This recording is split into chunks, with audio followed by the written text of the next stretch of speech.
So can you imagine taking digital and traditional and grassroots channels and combining these to galvanize and electrify millions of Americans and tip the course of history? Our next speaker can imagine that. He was the manager for the Obama campaign, and he's here to tell us what he knows and what you need to know. Please welcome David Plouffe.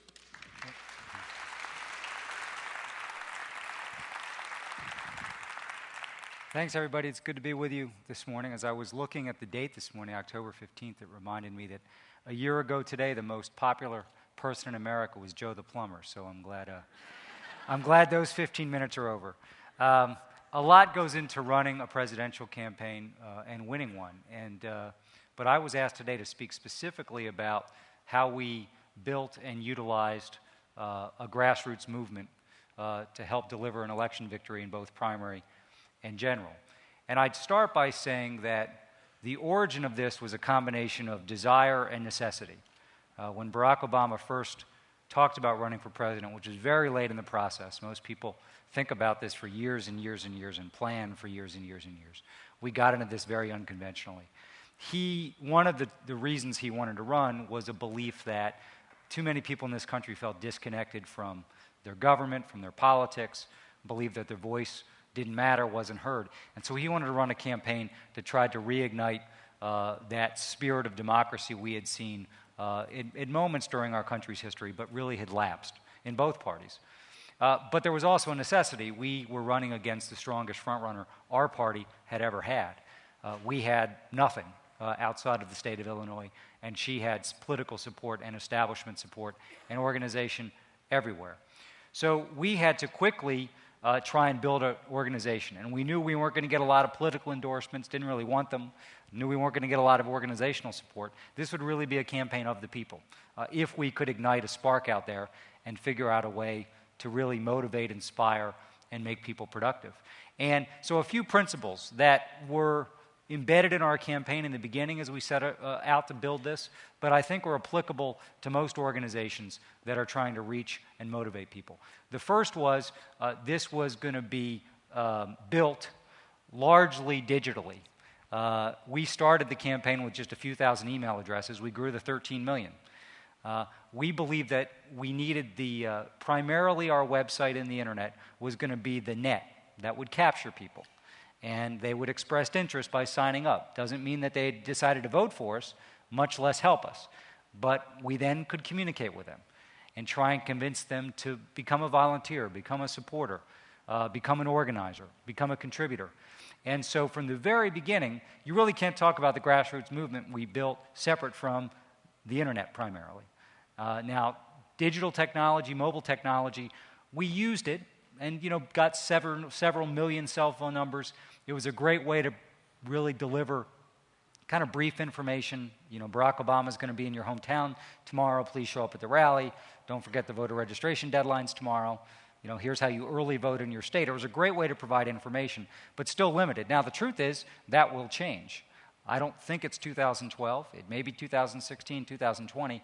Our politics, like almost everything else in our life, is going to be done through these things.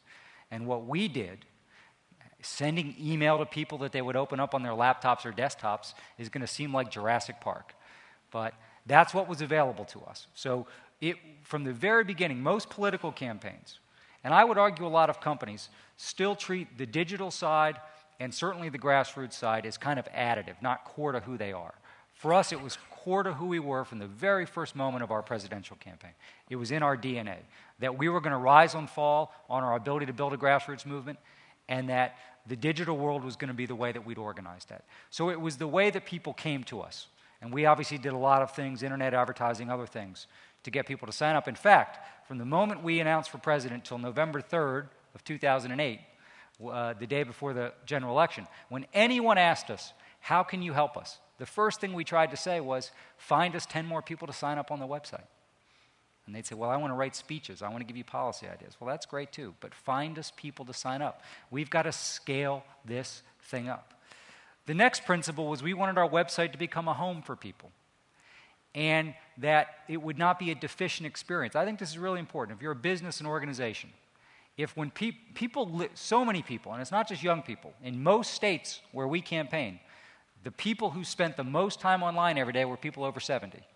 So if they're living their lives online, they're going to Amazon.com, they're going to CNN.com, they're going to YouTube, they're on Facebook. If your website, if your social networking platform does not meet or come close to that standard, you're not going to have great success getting people to participate or visit your website because it's deficient. We tried to build something so that when they came to our website, it was similar to what they were doing in the rest of their digital life. And we, I think in many ways, raised our sights. We didn't try to build the best political website out there. We tried to build a website that could compete with the best in the private sector. And the website really became a home for people, where millions of people every day would come there to learn what was happening in the campaign. We had a social networking site called mybarackobama.com, which, similar to Facebook, was a way for people to organize. And one of the secret reasons we won the election was in the primary. We were spending all of our time in Iowa, New Hampshire, as was Hillary Clinton, as was John Edwards. But people in Texas, in Colorado, in Missouri, in Alabama, with no staff, Obama never in the state, were organizing their communities using mybarackobama.com. There would be, 15, someone would get on our site in Abilene, Texas and say, hey, look, there's 25 other people from Abilene, Texas. I'm going to ask them all to get together next week offline at a bar or a library or a restaurant and talk about how we're going to organize the Obama campaign in our community. And it was a wonderful thing to see because this was all being done of their own initiative. And they would then contact us in Chicago and say, hey, we need literature or we need voter lists. It was a wonderful thing to see. And obviously people were organizing for us on Facebook too and MySpace, but we really wanted people to do it through our own social networking platform so that we would be able to see what kind of progress we were making. It was also something, we tried to make it a home for people so that they would go there to watch news. You might remember we announced our selection of Joe Biden through text message first. And in that message, we asked people to watch the first event the next day, the first time Obama and Biden would be together, not on CNN, not on ABC, on barackobama.com, so that they would go there to watch big moments in the campaign. It was essentially their television network. So I think making that a home for people, where they felt they were getting everything they needed, everything they desired, it built a sense of community, was so very, very important. We also believed that there was no more powerful communication than a human being talking to a human being. And why is someone going to try a new product? It's usually not just because of creative television advertising. That can be part of it. It's usually because their neighbor, their colleague, their friend say, hey, my daughter tried this new brand of Cheerios and she really liked it. Maybe your son would like it, right? Why do people try a new restaurant? Generally because someone recommended it. We believed, particularly in the world we live in today, where it's very diffuse. People get information in a myriad different of ways. And the trust that people have in media and other authority figures and institutions is obviously at an all-time low. What they trust, what they believe in, is their friend, their colleague, their neighbor talking to them. We believed in that. We had to change the electorate to win, the holy grail of politics, the holy grail of politics. And we ultimately did that. 2004, the people who showed up in the Bush-Kerry race nationally, we only beat John McCain 50% to 49%. Think about that. Dead heat race. But amongst people who voted for the first time, or had not voted in some time, who were disaffected voters, we won 71 to 27. It's a tail of the election. Same thing happened in the primary. If the people who traditionally had come out in Democratic primaries came out, we would have been out of this race in January. We would have lost Iowa, would have lost South Carolina, it would have been done. We had to change the electorate. Okay, that's a fine strategy. It was a necessity, actually. And we spent a lot of money, and we all spent a lot of time on it. But the reason it happened, why did a 45-year-old African-American man from Philadelphia, Pennsylvania, register to vote and vote for the very first time? Well, of course he had to have some interest in Obama, but it was usually because his friend or cousin said, hey, I'm going to register for the first time. You should too. Why did so many young people get involved and vote and contribute in record numbers? It was usually because someone, a friend, a family member in their age group said, hey, I'm going to go down in the Obama office and volunteer. Why don't you come with me? Very, very powerful. When we're getting attacked, by Joe the Plumber and John McCain on taxes, or by Sarah Palin on patriotism? What did we think was the most important way to rebut that? Not what Barack Obama said that day, not what Joe Biden said that day, but what someone like I said. It was that millions of Americans, neighbor to neighbor, were talking people through the election. And I think the more we, go into a new technological age, it's counterintuitive, the more that human being talking to human being dynamic is going to be so important. And that's what we had out there. And technology allowed us to make sure our supporters were current with the election. We had 13 million people. We essentially built our own television network. When we send out an email, we reach more people than usually are watching ABC and CBS nightly news combined. And they then talk to people. And we could send them an email or a text message. Because it doesn't do any good for someone to knock on someone's door in an election and say, hey, I want to talk to you about health care, when the dialogue in the campaign's about tax cuts. You've got to talk about what people are interested in, what they're seeing in the news. And so we were able to do that. And we believe so strongly. And it's, when someone like me or any of you who have a known view of politics, we're hardcore Democrats or Republicans, when we talk to our friends and family members about politics, they don't listen to us. They tune us out. They already know what we're going to say. But what we had in our campaign and what we put a huge premium on is trying to bring new people into the process. And 50%, which is a remarkable number, of the people that gave money or time to our campaign had never done so before in politics. And so when they talked to their neighbors and their family members and their colleagues about politics, people would lean in a little bit more carefully. They'd say, Jennifer, I've never heard you raise your voice about politics before, care about it, even vote. So they'd listen. 20% of our core volunteers were Republicans and independents. So when those people say, I've never voted for a Democrat for president, I've never volunteered for one, but I am this time, and let me tell you why, people wanted to listen to that. So I think having some diversity in a network of people, whether that be politics or business or nonprofits, is so important. So that was a premium, was we just trusted that, and it was something our opponents and the media never really respected or understood. That's ultimately, there was a lot of attention paid to how much money we raised through our grassroots movement, and we raised a lot, $750 million, 4 million contributors. Money is important in politics, obviously. We used it to do a lot of volunteer work, but the thing that was most important, that got very little attention, but which drove us, was there is no more important communication than a human being talking to a human being. And by the end of the campaign, as people were undecided about voting for Obama and McCain, we did a lot of research, as a lot of you do in your businesses, and we'd ask them, what's going to help make up your mind? And, of course, someone would say, I need to watch one more debate, or I need to read up on the health care plans a little bit more. But surprisingly, a huge number of them would say, I'm going to talk to my friend or my brother or the people at work about why they're supporting Obama or McCain. They really trusted that. And they'd often say, now I care about energy. And my neighbor's a complete blowhard, doesn't know the first thing about energy. But we grew up together. We see things through the same eyes. We share the same values. And so that connection was so important. What we tried to do was not have some, 18-year-old kid from Los Angeles door knocking in Toledo, Ohio. Okay, the people talking to undecided voters in Toledo, Ohio were people from Toledo, Ohio, who grew up with these people, who knew them, who knew their kids, who knew, the relationship and the way they looked at life. So it was very important. We also put a huge premium on communicating. And I think that most companies, in my humble view, do not do enough internal communication.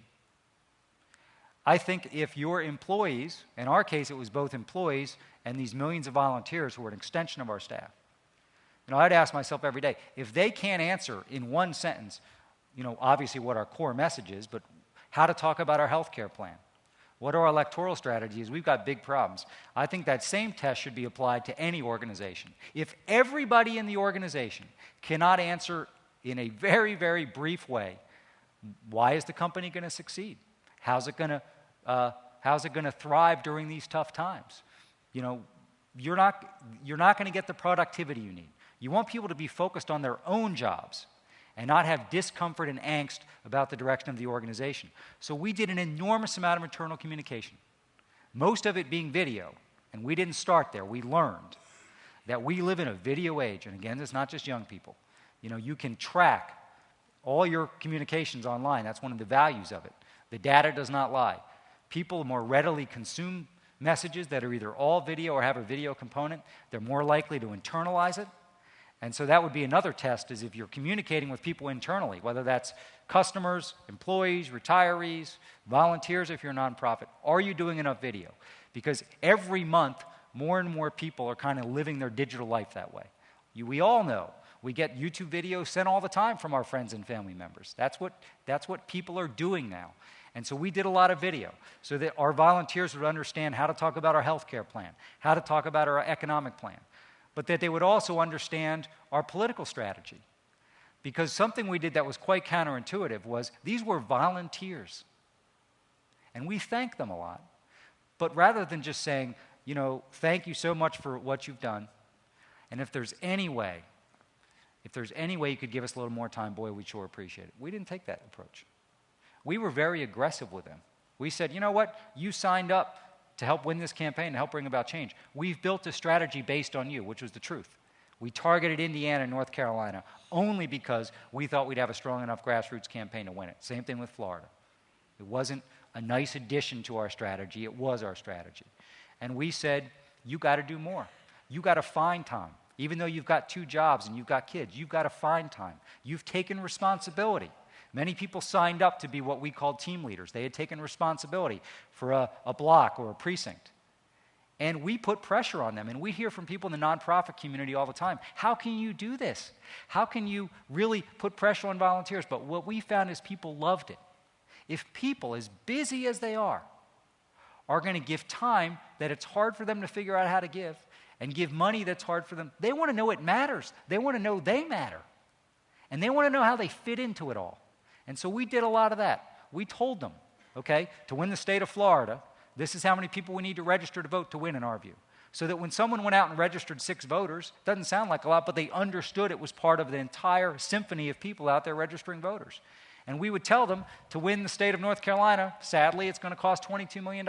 And if we spend 18, we don't think we can win. So they say, okay, when I give my $25, I understand it's not going into a vacuum. There's a strategy and a purpose behind it. And so we found that when we really explained what we were doing in very detailed ways, and the political community in Washington went all nuts about it. How can you share that kind of information? Your budgets in Florida and how you think you're going to win an election in a certain state. Our sense was, yeah, sure, that might give McCain a little bit more of a roadmap than he has in what we're doing, but we need these people to win. We need their time and their money and their talents. And so we found that was one of the best things we did, was to really lay it on the line for people and say, you can't duck this. If you do, if you relent, we cannot win. And really by the end of the election, I think most people in our campaign, the millions of people that were volunteering, if they didn't show up to door knock that Saturday for the 4 hours like they said they did, they thought they could cost Barack Obama the presidency. And there was some truth to that. In a close race, it could have made the difference.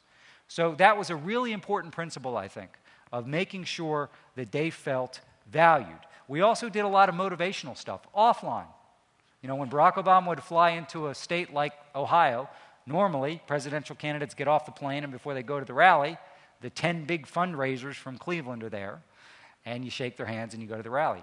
Well, our volunteers were the ones at the airport, our team leaders. He would look them in the eye and say, thank you, but I need you. You're going to make this happen. And if you don't give it your all, we won't win. We did conference calls all the time. I did them, he did them, Joe Biden did them, Michelle Obama did them, so that these people would understand how much we valued them. But it wasn't simply a thank you.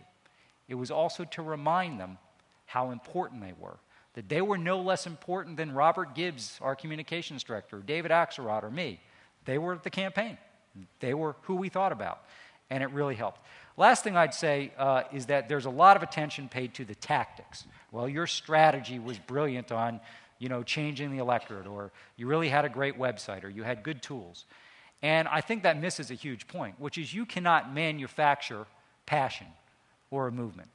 Okay, the reason this happened was Barack Obama built a relationship that started out as casual interest and grew into intense involvement over time. It was a relationship between him and secondarily his campaign and these millions of Americans. And if that was not intact, if it did not grow, if it was not tested and thrived, none of the things we did, strategically, tactically, technologically, would have meant a hill of beans. And I think that our supporters understood in their gut that he and we valued them. That in fact we had built a campaign based on them. For the first time in American presidential history, a presidential campaign was designed and executed around the power and involvement of people. And I think that people ask me a lot, well, what you guys did, volunteers and using the internet, is that going to be the future of politics? And I don't think we know. I don't think we know. Time will tell. But I know that you can't manufacture it. You've got to mean it. It's got to be core to who you are. And you have to inspire and motivate people. Because I think a campaign or any organization can have all the greatest bells and whistles. You know, a just blindingly beautiful website with all the latest tools that can compete with Amazon.com and Utah.com. But if there isn't that motivation, if people don't feel valued, if they aren't communicated to frequently, if they don't understand how they fit into the larger picture, all of that spending and effort is going to be for naught. Because at the end of the day, that's what made this happen. Why did people who couldn't afford to do so give $25 3 or 4 times? Why were they giving us 20, 25 hours a week, spending less time with their kids, juggling jobs? Well, some of it was obviously based on issues or a belief in the direction of the country. But it's much more personal than that, at least in our view. That they had to feel valued, they had to have a connection with the candidate, they had to have a connection with the campaign. And none of that could be manufactured. And whether you supported us or not, it was something that was a powerful, powerful thing to see. Because for someone who's been in politics for a long time, it became more and more lifeless. It was all about TV ads and sound bites and money. Again, it was wonderful to see so many Americans out there getting involved. And my hope is that candidates from both parties will decide to get people more involved in their campaigns. Because whether that's good for their electoral success or not will depend on the situation. But it's a great thing for our democracy. So thanks for your time today, and I guess we're going to take a few questions. Thank you.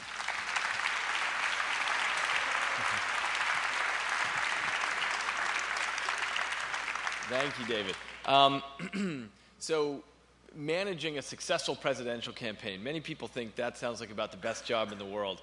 And my question is, how did you get there? Most days it's not the best job in the world. You can't wait till it's over. No, I've been in politics, as I said, for a long time. Have managed Senate races, House races, governor's races, produced television ads. And Barack Obama was someone we had helped elect to the Senate. And I didn't want to do this. I hadn't managed since 2000. And as any of you know, I was in the consulting business. There's a big difference between giving advice and being on the line every day for every little thing. So I wasn't sure I could do it, should do it. But at the end of the day, a personal thing, my wife, who had 8 million reasons to oppose this, basically said, at 3 a.m. in the morning, this is the only job, by the way, whether it was cleaning chimneys in college or running Senate campaigns, I never really dithered over a job. It either made sense or it didn't for me. This is the one that really, because I knew it was, from a personal standpoint, going to be debilitating. And she just said, listen, you are in politics, you bear some responsibility for this. You complain often about the tenor of our campaigns, about the quality of people running. So here's this guy who's probably not going to win, but you really like him. You think he's got integrity. You think he could run the kind of campaign that you've kind of idealized. So aren't you a fraud if you don't say yes? So that's how I ended up doing it. One more quick question for you. So thinking forward to the presidential campaign of 2028. So people are going to be using cell phones and so on. And new technologies that we haven't even thought of yet. So in 2028, are you going to be too behind the times to serve as a campaign manager, or is there something that transcends the technology? I hope I'm voting absentee ballot from the Caribbean in 2028. It's a very good question. I mean, I think every campaign, every year, particularly these days, things are changing at warp speed. And I know that you've got to have, one of the great things about our campaign is we had a lot of young people involved at senior levels. They have a very, I think, healthy worldview, but they also understand how people are communicating these days. And again, it's not just younger people. Every day, more and more people in this country live huge parts of their lives digitally. So we were really, I think, blessed to have so many people who kind of looked at things in such a, I think, an intense and accurate way. So I don't know. I know this. I think that as cell phones, the internet gets deeper penetration, it's a great thing for democracy. Because one of the phenomenons out there, you guys probably saw this during the campaign. You probably see it in your mayor's race here. You know, you get emails from people saying, well, I've done my own research on that claim from the candidate, right? And I'll send it to their whole address book. This is something senior citizens do a lot. And it's great because I think that the propaganda of politics or business or government, you know, people have the ability to go out there and get information. And it's interesting. There's a deep concern, and it's a valid concern, that in many parts of the world, particularly in emerging democracies, internet penetration is still quite low. You know, 5, 7, 10%. And I'm beginning to think we're just going to skip that stage altogether because cell phone penetration is 90-94%.